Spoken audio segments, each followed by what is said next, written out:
Ya, pemirsa, euforia boleh-boleh saja, tapi dari pernyataan Ketua Umum PSSI Erick Thohir tadi, terbayang memang perjalanan timnas Indonesia masih sangat panjang dan juga harus menghadapi Australia hingga juga China. Meski manis, kira-kira apa saja evaluasi timnas yang juga bikin meringis dan kira-kira strategi apa saja yang harus dilakukan ke depannya? Kami telah terhubung pemirsa melalui sambungan Zoom dengan pengamat sepak bola, ada Akmal Marhali. Selamat sore, Mas Akmal. Selamat sore, Mas Akmal.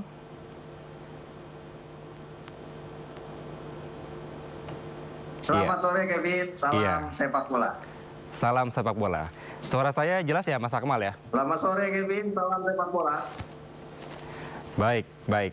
Mas Akmal, kalau Anda melihat dari hasil pertandingan dengan Arab Saudi kemarin begitu ya, apa kira-kira evaluasi yang perlu ditingkatkan dari timnas kita, karena kalau melihat juga dari pertandingan sebelumnya melawan Jepang ini kalah 0-4 dan akhirnya bisa kembali ada harapan baru menang melawan Arab Saudi 2-0. Seperti apa, Mas? Ya, kemenangan ini menjadi modal buat tim nasional Indonesia untuk bersaing, bahkan untuk masuk zona runner up ya. Karena posisi poin yang sangat tipis perbedaannya, bahkan dengan Australia yang peringkat 2 kita hanya beda 1 poin. Kita berada di peringkat 3, Australia 7 poin karena bermain imbang 2-2 melawan Bahrain.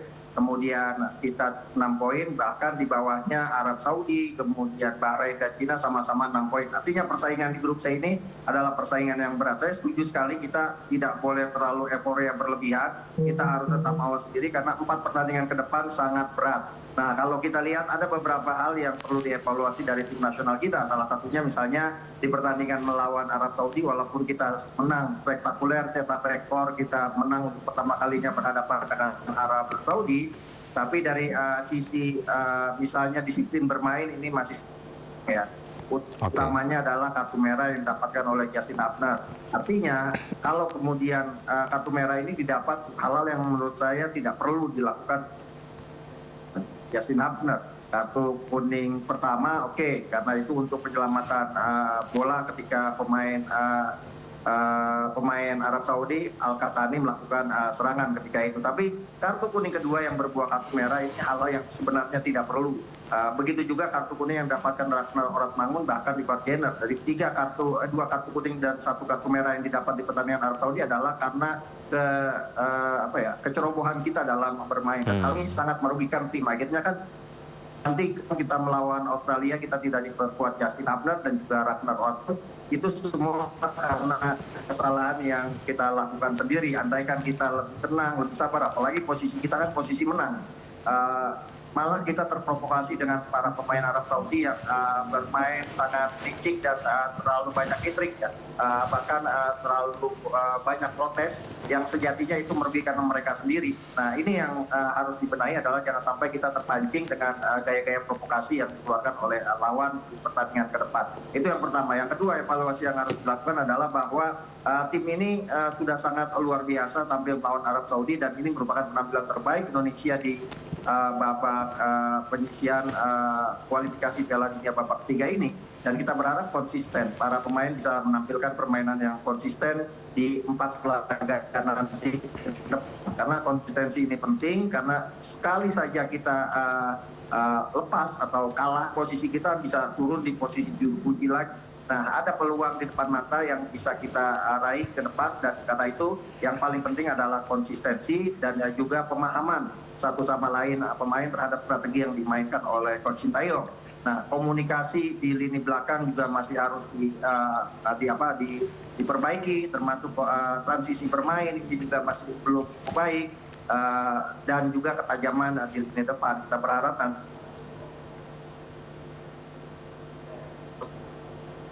nanti kita sudah punya striker oleh Romani yang sudah salaman dengan Ketua Umum PSSI Erick Thohir, sehingga kelemahan kita di lini depan bisa teratasi. Karena sejauh ini kalau kita lihat lini depan kita di kualifikasi Piala Dunia ini sangat minim gol ya. Kalau kemudian Marcelino Ferdinand 2 gol, ini kan dia posisinya sebenarnya pemain gelandang. Itu juga Ragnar Oratmangun juga bukan seorang striker yang sudah cetak 2 gol. Praktis yang striker yang sudah mencetak 1 gol adalah Rafael Struijk. Sementara Dimas Derajat, Ramadan Sananta, Hoki Caraka belum mampu memberikan gol di babak ketiga ini. Dan ini merupakan kita ke depan. Oke, setidaknya ada 2 poin yang Anda cermati, Mas Akmal, dari disiplin bermain, kemudian juga konsisten dari para pemain ini dari setiap lini agar tetap bisa memberikan yang terbaik. Tapi kalau Anda melihat secara holistik, Mas Akmal, ini kan kemarin juga dari pasca melawan Jepang begitu, Ketua Umum PSSI Erick Thohir menyatakan bahwa akan mengevaluasi besar-besaran dari hasil melawan Jepang kemarin. Apakah memang ini ada pengaruhnya, ada dampaknya ketika melawan Arab Saudi sehingga mau tidak boleh lengah begitu dan juga meningkatkan performanya, atau seperti apa Anda melihatnya, Mas Akmal? Ya, justru motivasi dan tekanan yang diberikan oleh Pak Erick Thohir sebagai Ketua Umum PSSI, bahkan juga setelah kita kalah melawan Jepang kan, apakah waktunya STY diganti dan sebagainya. STY posisinya terancam, bahkan kalau kalah lawan Arab Saudi kemungkinan akan dipecat diganti dengan pelatih lain.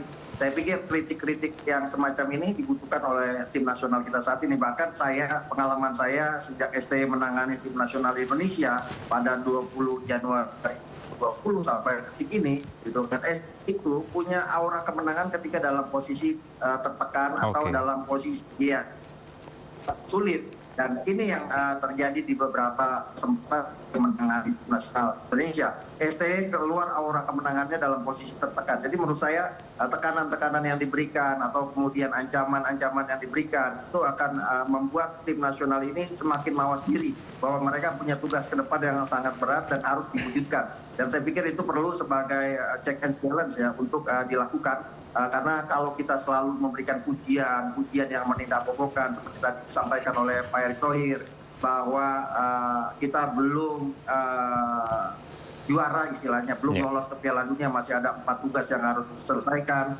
Jangan sampai kemudian kita lupa diri. Nah, ini hal-hal yang perlu ditekankan di para pemain kita saat ini bahwa kita belum lolos Piala Dunia, bahkan untuk lolos ke babak keempat yang menjadi target PSSI juga belum dalam genggaman. Artinya masih banyak kemungkinan yang akan terjadi kalau kita lengah. Dan itu yang terjadi oleh Arab Saudi. Kenapa Arab Saudi kemarin kalah lawan Indonesia? Karena dia menganggap remeh Indonesia. Karena mereka beranggapan mereka secara rekor pertemuan dari 13 pertemuan sebelumnya mereka tidak pernah terkalahkan oleh Indonesia. Mereka mampu 9 kali menang dan 2 kali imbang kan. Dan akhirnya kali ini kita pecah telur bisa memenangkan pertandingan dan ini menjadi sejarah pertama kita bisa menang lawan Arab. Artinya apa yang dialami Arab Saudi jangan sampai dialami oleh tim nasional Indonesia yang sedang dalam performa terbaik saat ini. Jangan sampai inkonsistensi dalam penampilan sehingga kemudian harapan publik terhadap tim nasional kita yang semakin memupuk tinggi ini menjadi bumerang buat tim nasional saat ini sehingga kemudian mereka tidak mampu menampilkan penampilan terbaik di lapangan. Saya pikir PR-PR yang paling penting yang harus dievaluasikan, walaupun kita menang saat ini, evaluasi tetap harus dilakukan oleh PSSI terkait performa tim. Misalnya, saya kritisi salah satunya adalah mungkin orang tidak melihat dan tidak pernah ada pergantian pemain yang tidak efektif dan terkesan eksperimen. Ketika menarik Marcelino Ferdinand keluar, kemudian menggantikannya dengan Pratama Arhan. Padahal Pratama Arhan bukan posisi ideal dia sebagai seorang gelandang serang. Di bangku cadangan ada Eliano Reders, ada kemudian misalnya Ricky Kambuaya yang bisa menggantikan peran dari Marcelino Ferdinand. Tapi Sintayong berspekulasi dengan menempatkan Arhan Pratama sebagai gelandang. Sama juga ketika kita kalah melawan Jepang misalnya, Pratama Arhan dimainkan sebagai sayap kanan, padahal biasanya dia bermain di posisi sayap kiri. Nah, itu yang kemudian sempat diisi oleh seluruh pecinta sepak bola Indonesia. Tapi karena kita menang 2-0 melawan Arab Saudi, sehingga kemudian jadi pembicaraan. Saya pikir sudah waktunya Sintayong punya the winning team untuk di setiap laga sehingga tidak melakukan eksperimen atau melakukan percobaan-percobaan di partai-partai penting. Seperti halnya Arab Saudi, pelakatan bahwa para pemain mereka lupa bahwa ini adalah sebuah event atau turnamen untuk persiap atau memperebutkan tiket Piala Dunia, bukan sebuah uji coba. Nah, ini juga yang harus ditekankan oleh PSSI dan juga Sintayong kepada para pemain. Oke, evaluasi terus dilakukan baik dari disiplin dan juga konsisten, dan juga tadi disampaikan bahwa jangan sampai ini kita mencoba-coba taktik atau strategi agar kita tidak tahu apa yang terjadi di lapangan seperti yang Anda sampaikan tadi. Mas Akmal, saya mau bertanya terakhir kepada Anda terkait dengan seberapa besar peluang Indonesia dapat lolos dari kualifikasi dari zona C Piala Dunia 2026 ini. Kalau Anda melihat ke depannya seperti apa? Apakah memang ada peluang yang besar terbuka untuk Indonesia atau seperti apa Anda melihatnya?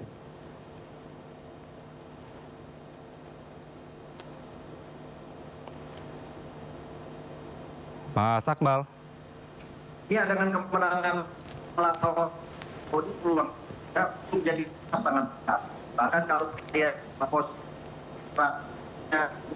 posisi ya praktis hanya cuma posisi aman dan selebihnya untuk berubah.